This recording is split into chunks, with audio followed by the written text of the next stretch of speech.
अजब रमा राघवची जोडी। मी सकाळी लवकर उठून बनवलाय प्रसाद। काय सांगतेस काय? खूप छान झालंय। नाही तुम्हाला सगळ्यांना खरंच सांगतो की या न्यू आणि इम्प्रूव्ड व्हर्जन ऑफ रमासाठी पुरोहितांच्या घरी जाऊन मला त्यांचे आभार मानावेच लागणार आहेत। खरंच खरंय। हे बघ आजींचा कॉल आलाय। हाय आजी, तुम्हाला 100 वर्ष आयुष्य आहे। इतकं? पण मला चालेल। काय ग, तुला आमची इतकी आठवण येत होती की काय? अहो मला तर तुमची नेहमीच आठवण येत असते, पण आता डॅड तुमच्याबद्दलच बोलत होता। तो म्हणत होता की त्याला तुम्हाला पर्सनली येऊन थँक्यू म्हणायचंय। डॅड हो ना रे? हो ना। अरे बापरे, बरं बरं, आता मी त्यांची चौकशी करायलाच फोन केलाय। फोन देतेस त्यांना? हो हो डॅड। आजी नमस्कार। नमस्कार। काय म्हणताय, तब्येत कशी आहे? राघवाकडनं तुमच्या पायाबद्दल कळलं, म्हटलं चौकशी करावी। अरे एकदम ठणठणीत आहे, दिसतोय ना छान। आणि इतकी आवर्जून चौकशी करताय त्याबद्दल मनापासून थँक्यू। आणि खरंच तुम्हाला सांगतो की आमच्या रमामध्ये इतका चांगला बदल तुम्ही घडवलायत ना, त्याबद्दल तुमचे आभार मानावेत इतके कमीच आहेत। अहो तिने शिकायची तयारी दाखवली, हेही तितकंच महत्वाचं नाही का? खरंच रमा फार गुणी मुलगी आहे। आज घट बसतात ना, म्हणून आम्हाला सगळ्यांना खूप आठवण येते रमाची। हो का?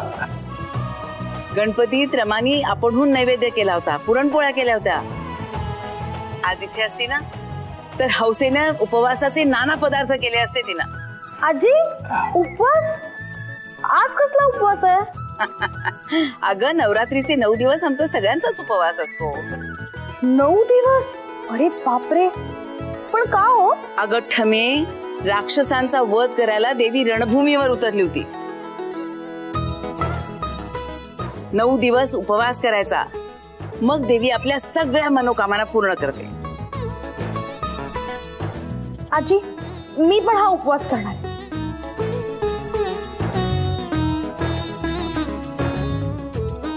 तेही पूर्ण 9 दिवस। काय काय? कर बाई कर, तू काय ऐकणार आहेस का कोणाचं? करशीलच।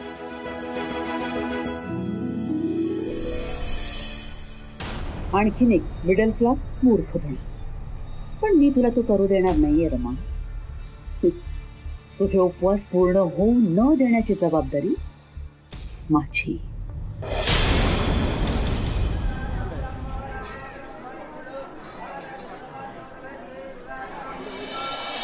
आजी मी श्रुती आणि अश्विनीला सांगितले ते येत आहेत। दादा काही आलेला नाहीये नेहमीप्रमाणे, आणि आबाई अजून आलेले दिसत नाहीये। खरं काही म्हणशालिनी, सगळे घरी आले ना तरी ठमीची आठवण आल्याशिवाय काही राहत नाही। म्हणजे तयारीमध्ये आपल्या सगळ्यांभोवती पिंगा घालत राहिली असती, प्रश्न विचारून विचारून भंडावून सोडला असता आपल्याला।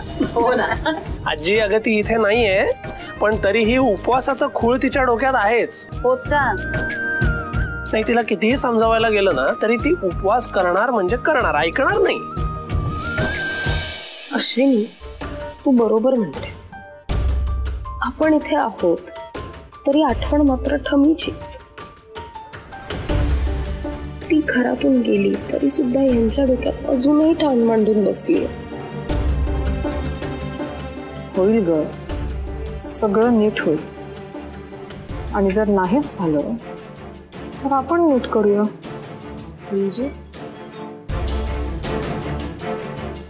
म्हणजे काही गोष्टी या घडवून आणाव्या लागतात।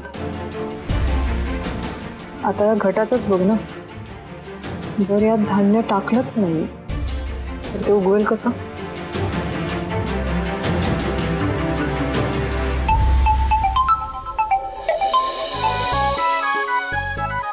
घ्या रमा, पुढची 100 वर्ष काय तू माझी पाठ सोडणार नाहीयेस। म्हणजे? अगं आजीने आता जस्ट तुझी आठवण काढली आणि लगेच तुझा फोन आला। हो तसंही मी आजींसाठीच फोन केलाय। जरा त्यांच्याकडे फोन दे ना, मला अर्जंट काम आहे त्यांच्याकडे। बरं बरं, मी काय तुझ्या आणि आजीच्या मध्ये येत नाही, घे। हा काय ग ठमे, काय म्हणतेस? आजी ऐका ना, हा जो उपवास आहे त्याचे काही रूल्स आहेत का? म्हणजे काय खायचं, कधी खायचं, काही स्पेसिफिकेशन्स असतात का? आणि ऑल्सो पूजा पण करायची असते का? अगं हो हो हो, जरा दमानी घे, जरा सावकाश विचार प्रश्न. तर पूजा केलीच पाहिजे असं काही नसतं. आणि तुमच्या घरात काही पूजेची पद्धत नाही आणि तुमच्या घरी घट बसवणं काही शक्य नाही, तेव्हा तेही सोडून दे, नुसते उपास केले तरी चालेल. आणि तो सुद्धा, तुला उपास करायची पण सवय नाहीये, तेव्हा उठता बसता उपास कर. आजी, उठताना बसताना उपवास कसा करायचा हे नाही मी कधी ऐकलंय. नाही नाही, असा उठता बसता नाही करायचा उपास. उठता बसता म्हणजे नवरात्राच्या पहिल्या दिवशी आणि नवरात्राच्या शेवटच्या दिवशी करायचा उपास. नाही आजी, तसं नाही, मला ना पूर्ण 9 दिवस उपवास करायचा.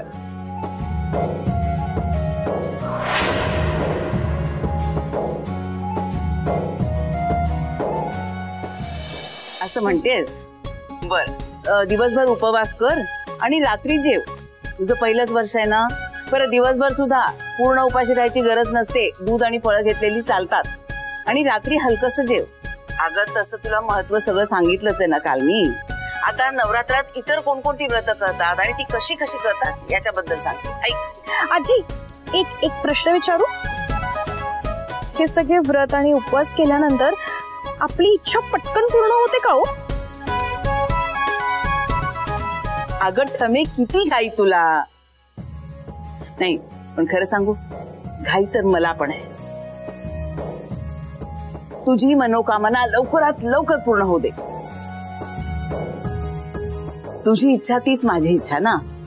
तू राघवाच्या नावाने उखाणा घ्यायचा आणि मी तो माझ्या नाचुनेचा उखाणा म्हणून व्हायरल करायचा, हो की नाही?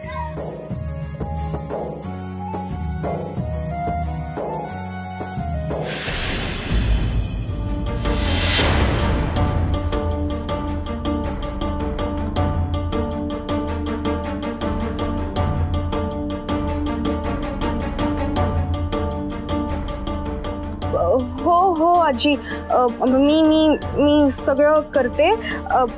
बरं, मला ते राजूला लिस्ट पण द्यायची ना, मी तुम्हाला नंतर कॉल करते. ठेवते, बाय. कमाले. बरं चाललंय, म्हणजे या घरात माझं कोणी काही ऐकायचंच नाही असं ठरवलंय.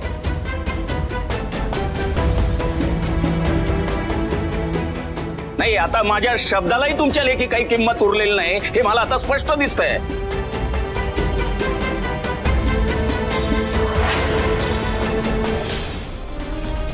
हो ना आबा, माझ्या सुद्धा लक्षात येत आहे. आतापर्यंत ह्या घरात तुमचा शब्द शेवटचा होता, पण आता तुम्हाला काय वाटतं त्याने कोणाला काही फरकच पडत नाही. हे सगळं रमाचं कारस्थान. मी सगळ्यांवर काय जादू केली काय माहिती. श्रुती, शालिनी, आता मलाच बोललं पाहिजे. श्रुती, बोलण्यापूर्वी नीट विचार करत जा. लहान तोंडी मोठे मोठे घास घेतले ना तर पचत नाहीत बाळा. आणि गजानना, आजही या घरातली माणसं तुझाच शब्द प्रमाण मानतात. पण याचा अर्थ असा नाही की तू त्यांच्यावर बंधनं लादावीस आणि तरीही त्यांनी ती प्रमाण मानावी. आई, मी हे सगळं स्वेच्छेने करतो का? पण माझा नाईलाज झालाय. आणि हे सगळं मी जे काय करतोय ते आपल्या कुटुंबाच्या हिताचा विचार करूनच करतोय ना. आई, घरातल्या घरात असे तट पडायला लागले तर घर फुटायला वेळ नाही लागणार. गजानना, घरातल्या सगळ्यांच्या मताचा तू आदर केला असतास ना तर घरात असे 2 तट पडायची वेळच आली नसती.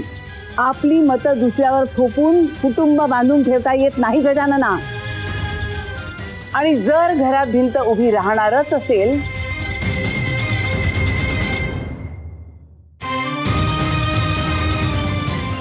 तर मी नेहमीच रमा आणि राघवच्या पाठीशी उभी असेन.